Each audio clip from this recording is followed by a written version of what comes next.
Assalamualaikum warahmatullahi wabarakatuh. Di sini Ibu akan menjelaskan mengenai resiko kecelakaan kerja dalam bidang akuntansi di bagian awal. Ya, ini merupakan bab 5 di dalam mata pelajaran etika profesi. Sekarang di sini sih siapa yang tahu mengenai pengertian kecelakaan kerja, ya? Nih, Ibu kasih tahu, kecelakaan kerja merupakan kecelakaan yang berhubungan dengan semua kegiatan kerja dan kecelakaan kerja tersebut biasanya selalu bersifat tidak terduga serta tidak dikehendaki. Artinya kecelakaan kerja ini yaitu semua kecelakaan yang terjadi di bagian kerja nih ya, di bagian kerja atau di kegiatan kerja. Dimana contohnya mungkin ketika kalian kerja sebagai akunting, mungkin terjadi ada kesalahan-kesalahannya, atau mungkin kalian ketika kerja sebagai di restoran, mungkin ada kecelakaan kerja berupa hal yang tidak diinginkan, yang dimana kecelakaan kerja ini pasti ya namanya juga kecelakaan bersifat tidak terduga, artinya kita tidak memprediksi. Kita tidak bisa memprediksi bahwa kedepannya itu akan seperti apa dan pastinya tidak dikehendaki. Yang namanya kecelakaan, siapa kan yang mau kecelakaan? Artinya bersifat tidak terduga dan tidak dikehendaki. Kemudian di sini ada faktor-faktor utama atau faktor utama ketika adanya kecelakaan kerja, di mana 1. Unsafe condition atau kondisi tidak aman. Ini berhubungan dengan kondisi ketika kalian kerja, apakah aman atau tidak. Terus yang kedua, unsafe action atau perlakuan yang tidak aman. Artinya ini perlakuan seseorang kepada kalian, apakah perlakuan tersebut dapat membuat kalian bekerja itu aman atau tidak. Nah, di sini juga ada lebih penjelasannya. Di sini 1. Unsafe condition ya, kondisi tidak aman berasal dari kegiatan ya, di mana berasal dari kegiatannya. Contohnya kondisi tidak aman mungkin dari mesinnya, peralatannya, bahan bakunya ada yang tidak sesuai. Contohnya kondisi tidak aman mungkin mesinnya sudah tua. Dan takutnya ketika mesin sudah tua atau peralatan sudah tua atau bahan baku yang tidak sesuai akan menyebabkan kecelakaan kerja bagi para pegawainya, sehingga menyebabkan kondisinya tidak aman. Sedangkan yang kedua, unsafe action, perlakuan yang tidak aman, bersumber dari kurangnya pengetahuan dan keterampilan para pekerja. Artinya, ini diakibatkan ketika seorang karyawan tidak memiliki pengetahuan atau tidak memiliki keterampilan atau tidak memiliki ketahuan tentang aturan-aturan yang berlaku ketika akan kerja, sehingga mungkin jadi seenaknya dan akan menyebabkan kecelakaan kerja yang tidak diinginkan. Ya, kalau yang ini mah kondisinya yang tidak aman diakibatkan mungkin dari mesin yang sudah lama, peralatan yang sudah reot, sedangkan ini perlakuan tidak aman akibat dari pengetahuan yang kurang dari si karyawan, sehingga menyebabkan kecelakaan kerja. Di sini ada jenis-jenis kecelakaan kerja. Menurut jenisnya, menurut penyebabnya, menurut sifat luka atau kelainan yang dialaminya, menurut letak luka atau kelainan di tubuh korban. Yang pertama, klasifikasi kecelakaan menurut jenisnya. Menurut jenisnya ini terbagi, pertama terjatuh. Ya, ini juga kalau kalian jatuh nih, ini termasuk kecelakaan kerja. Tertumbuk, tersengat arus listrik, contohnya nih seperti di gambar, tertabrak, terjepit, terpeleset. Ya, ini menurut jenisnya kecelakaan kerja seperti ini. Sedangkan kecelakaan menurut penyebabnya biasanya diakibatkan dari campuran-campuran atau benda-benda yang berbahaya. Contohnya seperti B3. B3 itu biasanya bahan-bahan yang berbahaya. Ya, bahan-bahan yang berbahaya mungkin seperti racun atau yang mungkin B3 itu yang seperti mudah meledak, korosif, terus bahan reaktif, terus yang mudah terbakar, seperti itu ya. Selain itu, kalau berdasarkan Sifat lukanya di sini ada yang patah tulang, memar, keseleo, itu merupakan kecelakaan kerja menurut sifatnya, ya, lecet, terus luka-luka, dan amputasi mungkin ya di sini. Nah, ini contoh gambarnya. Sedangkan yang ini, kecelakaan kerja menurut letak lukanya. Artinya ini menurut letak lukanya itu berbekas. Misalnya kalian pernah patah tulang, ketika kalian bekerja lagi mungkin tidak akan sefit waktu kalian sebelum patah tulang. Mungkin ada pergeseran engsel atau apapun itu. Jadi menyebabkan ketika kalian bekerja kurang maksimal sebelum terjadinya kecelakaan kerja tersebut. Jadi contohnya di sini klasifikasi kerja ini diambil dari letak luka atau kelainan yang ada di tubuh pasca kecelakaan kerja. Contohnya ini di sini pernah patah tulang nih ya. Di sini pernah patah tulang, setelah digips, setelah sembuh mungkin kinerjanya tidak akan sama seperti sebelum pernah patah tulang. Kenapa? Karena pernah patah tulang dan di sini tulangnya tidak akan bisa bekerja atau menopang seperti dulu, maka ketika kalian bekerja atau karyawan atau orang tersebut bekerja, maka mungkin akan ada penurunan dari kinerjanya. Ya, jadi kalau klasifikasi kecelakaan kerja menurut letaknya biasanya dilihat. Mungkin contohnya kayak dalam arti hal tanda kutip, mungkin orang itu pernah yang adanya luka-luka. Ya, lukanya terlalu dalam. Nah, itu bisa dijadikan klasifikasi karena mungkin pernah dijahit dan itu akan menimbulkan bekas jahitannya. Nah, itu pun akan menimbulkan kekurangan kinerja ketika dia bekerja kembali, seperti itu. Terus di dalam kecelakaan kerja pasti ada dong yang menanganinya. Yang menanganinya yaitu manajemen resiko.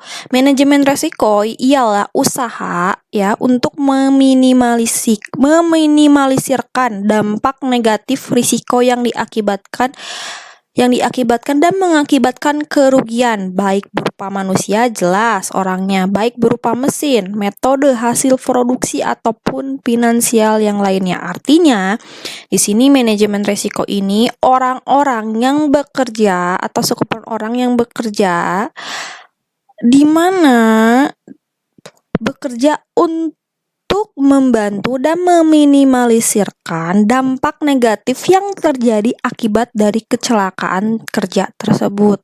Contohnya, misalnya kita mendapatkan kerugian dari manusia atau orang tersebut karyawan, mungkin pernah terjadi kecelakaan, dicari tahu oleh manajemen risiko kenapa orang tersebut bisa terjadi kecelakaan, apakah karena kurang dari pengetahuannya untuk mengendalikan mesin tersebut atau apa. Misalnya ternyata kurang dari pengetahuannya. Oleh manajemen risiko diusulkan kepada perusahaan untuk melakukan pelatihan kepada karyawan tersebut. Nah, kalau misalnya mesinnya sudah tua, nah manajemen risiko menilai, wah ini mesinnya udah tua nih, berarti kalau misalnya tidak diganti mungkin akan terjadi sesuatu. Makanya oleh manajemen risiko mengajukan ke bagian atas untuk mengganti mesinnya, seperti itu. Jadi manajemen risiko yaitu orang-orang, sekumpulan orang yang menaungi di mana untuk melakukan atau meminimalisirkan dampak negatif yang terjadi ketika akan adanya kecelakaan kerja. Artinya sekumpulan orang yang melakukan pengawasan ketika dilakukannya pekerjaan tersebut. Sudah paham ya manajemen risiko? Kemudian di sini ada aktivitas yang dilakukan untuk mengendalikan potensi bahaya. Pertama, identitas potensinya. Yang kedua, penilaian risikonya sebagai akibat manifestasi potensi bahaya. 3. Penentuan cara pengendalian untuk mencegahnya. 4. Penerapan teknologi pengendalian. 5. Pemantauan dan pengkajian selanjutnya. Yang pertama, identitas. Artinya kita harus tahu potensi bahayanya itu apa. Ini pertama kita harus mengidentifikasi dulu nih, apa sih potensinya. Kedua, kita harus menilai, Oh, resikonya, misalnya resikonya A atau resikonya jika kita bekerja di situ, ya, misalnya di bagian gudang. Kalau misalnya kita menyimpan bahan-bahan kimia misalnya di ruangan tersebut dinilai sama kita apakah akan membahayakan karyawan atau tidak. Nih. Terus kemudian jika seandainya berbahaya, kita tentukan caranya, kita mengendalikan dengan cara apa? Oh, mungkin kita harus memindahkannya. Bukan limbah. Bahan kimia tersebut. Nih, kita ditentukan. Kemudian kita melakukan penerapan teknologi di sini. Di mana mungkin bahan kimia tersebut alangkah baiknya kita menggunakan ini secara berkala. Misalnya ya biar tahu apakah akan ada reaksi tertentu atau tidak. Nih, kita menggunakan penerapan teknologi untuk membantu meminimalisirkan dalam kecelakaan kerja. Kemudian setelah melakukan penentuan pengendaliannya, kita menggunakan teknologinya, kemudian dipantau selama itu, diawasi apakah benar ya penentuan cara kita untuk mengendalikan itu bermanfaat atau tidak. Jika tidak bermanfaat, maka akan ada pengkajian ulang atau evaluasi dari cara yang akan kita lakukan. Mungkin akan diganti nanti caranya. Oh, ternyata kita menggunakan cara A itu tidak sesuai mengendalikannya. Kemudian kita ganti, dikaji. Makanya di terakhir dilakukan pemantauan dan pengkajian. Selain tadi di faktor utama, di sini ada yang namanya faktor pendukung. Ya, di sini faktor pendukung ketika terjadi kecelakaan kerja. Pertama, sistem manajemen, di mana sudah seharusnya sistem manajemen sebelum, saat, dan setelah kerja ya harus dilakukan ya, harus adanya dilakukan. Contohnya yaitu di sistem manajemen ini dalam suatu perusahaan harus menerapkan K3. K3 itu kesehatan ya. Kesehatan, ketiga tuh menerapkan kesehatan, terus menerapkan lagi keamanannya. Contohnya lagi apa? Misalnya menerapkan ketiga itu ketika kalian bekerja di suatu proyek harus menggunakan helm, terus atau menggunakan bajunya itu baju lapangan, sepatunya pun harus sepatu boots. Jadi harus menerapkan aturan K3-nya. Jangan sampai ketika kalian tidak melakukan K3-nya ya, itu akan menyebabkan kecelakaan kerja bagi orang lain. Ya, jangan sampai kelalaian kalian itu menyebabkan orang lain celaka ya. Ketiga yaitu keselamatan dan kesehatan kerja. Contohnya lagi sekarang nih, lagi musim COVID, perusahaan harus menerapkan ketiganya apa? Protokol kesehatan, seperti harus menggunakan masker, harus menggunakan sarung tangan, harus mencuci tangan, terus tidak boleh saling berdekatan, harus social distancing atau menjaga jarak. Nah, itu menerapkan ketiganya, keselamatan dan kesehatan kerjanya. Kemudian faktor lagi yang dapat menyebabkan kecelakaan, faktor manusianya, di mana pasti ya kan manusianya ini dianggap dapat menyebabkan kecelakaan kerja karena misalnya faktor dari manusia itu kurangnya pengetahuan. Akibatnya kurangnya pengetahuan sehingga dapat menimbulkan kecelakaan kerja. Oleh sebab itu perusahaan harus memberikan pelatihan sebelum karyawan tersebut bekerja sehingga dapat meminimalisirkan kecelakaan kerja di lingkungan kerja. Kemudian ketiga, faktor lingkungan. Tata ruang yang tidak ergonomi atau tidak sesuai aturan atau tidak strategis ya, di mana ada keadaan yang bising atau mungkin tidak sesuai dengan SOP atau aturannya dapat menyebabkan kecelakaan kerja. Faktor lingkungan juga ini dapat mempengaruhi kecelakaan kerja. Apabila tidak sesuai dengan aturan, misalnya kita di bagian kimia merupakan cairan-cairan yang berbahaya. Kalau kita tidak tahu ya, atau kita seenaknya menyimpannya nih, faktor lingkungan tidak sesuai dengan SOP-nya, mungkin akan menimbulkan bahaya. Keempat, pemerintah. Pemerintah di sini yaitu harus memberikan kebijakan yang diambil oleh pemerintah. Ini artinya yang memberikan kebijakan mengenai K3. Jadi pemerintah ini harus tegas mengenai kebijakan K3-nya. Contohnya sekarang seperti lagi COVID kan. Lagi COVID gini kita aturannya harus A, B, C, D. Nah, jangan sampai pemerintah mengendorkan aturannya ketika COVID ini. Jika pemerintah mengendorkan aturannya dalam hal K3 di suatu perusahaan, mungkin akan terjadinya kecelakaan kerja.